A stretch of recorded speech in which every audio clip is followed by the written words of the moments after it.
Hello,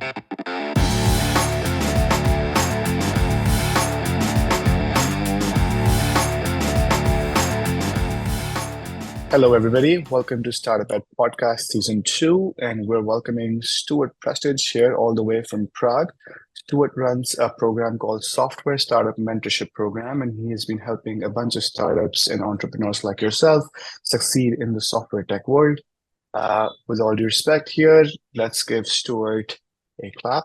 And Stuart, it's all yours. Why don't you give a quick introduction for yourself to our audience, please? Hi, thank you for having me. Hi, everybody. Yeah, my name is Stuart. I've been in the software startup world for over 35 years now, so a few grey hairs. I've had lots of my own startups, lots of my own products, a few exits, a few awards, but I now focus on trying to help other founders, helping other founders mostly at the early stage, mostly from idea through to launch, with all things technical, all things business. So I help them to get funding, to design products, to actually go through the whole process. And as you mentioned, I formalized that through two programs, actually. One is the mentorship program. The other is the pre-seed startup funding program. So I have two programs to help early stage founders to navigate that minefield that is early stage software startup. Okay, so Stuart, as you work with founders, there's all sorts of founders out there. What are some of the top 2 or 3 mistakes that you see early stage founders or first time entrepreneurs to make? Yeah. I think that the biggest mistake that founders make is to try too early to build product, or at least to start talking to a development team or start actually writing code before properly understanding, doing the market research and understanding the problem, understanding if there's a need to have that problem solved, if it's financially viable, before even the requirements, even what the customers actually want from such a product and such a solution to their problem. So that I see as the biggest mistake that founders make. They're too early, they don't follow the process, they jump ahead, and there are many things that can go wrong if they do that, not least of which is wasting a whole load of money and time. So that I see as the biggest problem. Other problems, yeah, so as I mentioned, not doing enough market research, not getting help is another big problem. Now, I'm biased, of course, because I want to help people. I want them to, ask me to help them. But I do honestly believe that being a software startup founder, you need to be a certain type of person with a certain type of mindset, a can-do attitude, a growth mindset, et cetera, et cetera. So you need to be able to put your hand to things and be resilient. However, your experience only goes so far, and it's very complex building a software startup. So getting a mentor or advisor, which you can do in many ways, joining community, a community of other founders, training yourself up, learning, researching. There are many ways that you can kind of get help, and help yourself. But a lot of founders, I find, I found out that 90% of founders are first-time founders with no experience.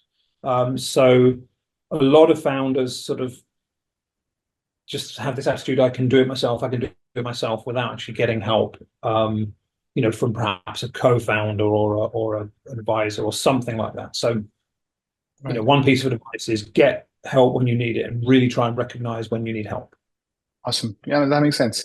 We've seen that a lot as well. So talking about help, more specifically, there are a bunch of incubators out there or accelerators, and there's a cost associated with going through an incubation or an acceleration program. So in your opinion, what are some of the pros and cons for a startup to join an incubator program versus not? Yeah. So if you can get into an incubator, I think that's a fantastic thing to do. Because ultimately, some incubators provide some funding. So at the very least, you can afford to feed yourself and put a roof over your head. whilst you're going through the program. They provide mentors and guidance, access to investors, other working with other founders, so sharing, so it's not just about sharing knowledge and skills and helping solve problems, but it's about morale as well, that kind of camaraderie. So there are many, many pros to joining an incubator. Obviously, some of them have a cost, which, if you haven't, founders typically are very limited on funds before they're funded, and have to watch every penny. So it's a kind of big decision to make, and you have to really look at what the outcomes are for an incubator if you're going to join one, or a program, not just an incubator, but my program, for example, really look at the outcomes and the benefits versus the cost. And of course, they're hard to get into. I've heard sort of figures of 5% to get into certain incubators. So you've got to have a contingency. You can apply for incubators, but you can spend your life applying for incubators and never get in with a 5% acceptance rate. Right. So there are a few different kind of such programs in the industry. There's the incubator, then there's the accelerator, then there's the venture studio model, and then there are more mentorship programs like yourselves. What's the best way to think about all of these programs, and what's the right way to distinguish between them? Yeah, so that's interesting. Each one is different, and with different levels of personalization, let's say. Every startup is different with different needs. The process is broadly the same for all startups, but the devil is in the detail. Each startup is different with different details, different personality of founder, different markets, different customers. There are so many variables that every startup is different. So I would look at the level of personalization, because some of these incubators and programs, they're like very rigid. Do this, do this, do this, and do this. On a timetable as well, not just what to do, but when to do it by. And I don't think you can be so prescriptive. The other extreme to that is getting an advisor, and we just do it on an ad hoc basis, and that's dangerous. It's possible to do, but it's dangerous because founders have so many things to do. It's hard to focus on what's next. So I prefer a balance.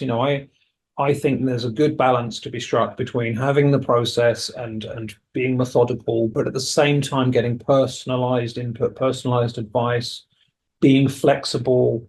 So I think that's the major consideration when looking at an incubator, and whether it suits you. Yeah, what else will allow you to distinguish between them? Look at track record, of course. And look at what you want to get out of it. And just as I said before, just check the outcomes. Check that you are more likely to get out what you want to get out. Right. So you mentioned help in the beginning, and now we're talking about incubation and acceleration. One of the things that I've seen is startups looking to join incubators and accelerators are actually looking for go-to-market help, because developing software is relatively doable, if I may say so, or easy with the help of AI and so much online technical support available. But go-to-market is the hard piece to figure out.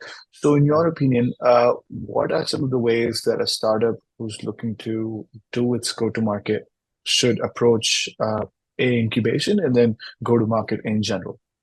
Okay, so the first thing I want to just pick up on what you said. I agree with you that building a product should be straightforward. It's a very, very mature process. However, and that's where I come in. However, I find that many founders fail to get to what I call the starting line, and that's why I'm on this mission to try and help to do that process, because companies shouldn't fail to get product. This is only sort of based off my experience, but go-to-market strategy isn't always covered in incubator. And accelerator, of course, is beyond that stage. In my in my opinion, accelerators are post-launch, post-go-to-market. We've already got market traction, already got revenue, possibly even profit, just trying to accelerate that growth. So an accelerator, I don't believe, is appropriate for helping you with your go-to-market. It's not so cut and dry. That might not always be the case. But incubator is more about doing the market research, perhaps getting an MVP or a prototype, getting some funding. So that's kind of the pre-go-to-market. Now, obviously, to get the funding, your deck needs to include your go-to-market strategy. So you have to do let's call it a preliminary go-to-market strategy, but that may evolve because you'll be continuing the market research, continuing the thinking through, what's the best strategy for go-to-market. So I'm not sure that incubators and accelerators are the best for go-to-market. And I don't know if this is an underserved area. I certainly do not consider myself an expert in go-to-market, which is why I get help for that piece with the founders that I work, both in terms of what goes into the pitch deck, so the strategy, and actually, leading up to and during the launch phase. I get help with that, because I don't consider myself an expert, and I don't know that incubators have this, but it's certainly, you should certainly go in with your eyes open and be aware that this is a piece that needs to be done, the go-to-market strategy, and it evolves, and making sure that, your needs are supported in that area. If not through the incubator or through your advisor, then, through a specialist that can help you, unless you've got experience yourself in that area. Gotcha. So specifically, in my experience, when founders are looking to approach incubators, the underlying outcome that they're seeking is, if we enter this incubator, the incubator will help us make connections to do sales, right? It's the funding aspect of things, it's the prestige aspect of things as well, like you mentioned, but the hope for finding business through the incubator is definitely at the top. Now, talking more about just go-to-market in general, uh, where do you see the next set of channels for go-to-market, specifically with AI? Because AI has already automated the traditional channels of email and LinkedIn, so on and so forth. With AI taking over, where do you think startups can explore further channels for go-to-market, specifically software startups? Okay, yeah. So the way I see it is the fundamental principles, haven't changed. We have AI, which allows us to make decisions more quickly, do work more quickly, do more research, etc. But I don't know that fundamentally AI will magically create new routes to market. For example, you still have your traditional offline, online routes to market, general marketing, business development. There may be the odd additional channel. You have, for example, the metaverse, is a new thing. It's not specifically AI, but it is sort of a new technology into which people can, so it's another advertising channel, for example. And there will be other social media platforms that come up that you can do business development and marketing and possibly even direct sales on. So yes, there are new channels arising, but I don't know that AI necessarily magically creates these new channels. It just allows you to perhaps choose between the channels and then do more effective business through those channels by having better messaging or faster, more messaging or things like that. It does, but let me rephrase it as well to get to the point that I was trying to.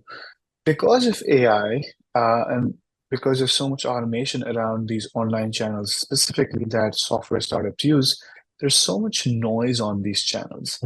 So maybe a different way of asking the question is, how do you propose a software startup creates differentiation so as to be able to get heard by their audience on such noisy channels that exist? Yeah, it's hard. But always advocate being authentic and being human. And ultimately, when you use a tool or a piece of software, yes, you want it to meet a need. But if sometimes some of these pieces of software, sometimes you need to contact support, or you understand the journey of the startup that's created that software, and you may have joined in that journey. You may have invested, or that's quite obviously a low percentage of people that have done that. But if you use a tool a lot, you come to rely on it. I don't want to say the word love, but you come to really like that and enjoy using it. And one thing that AI will never be is it will never be a human.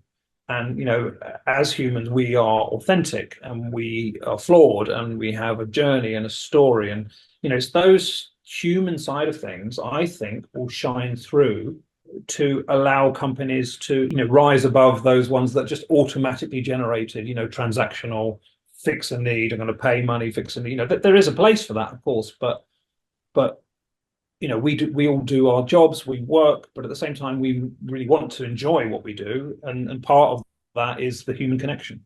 Awesome. All right, there you have it, folks. In the age of AI, be human is the advice from Stuart. Stuart, thank you for your time. And Pleasure. audience, reach out to Stuart on LinkedIn and check out his website, which is Software Startup Mentorship Program. And keep listening to Startup Ed Podcast. Thank you very much.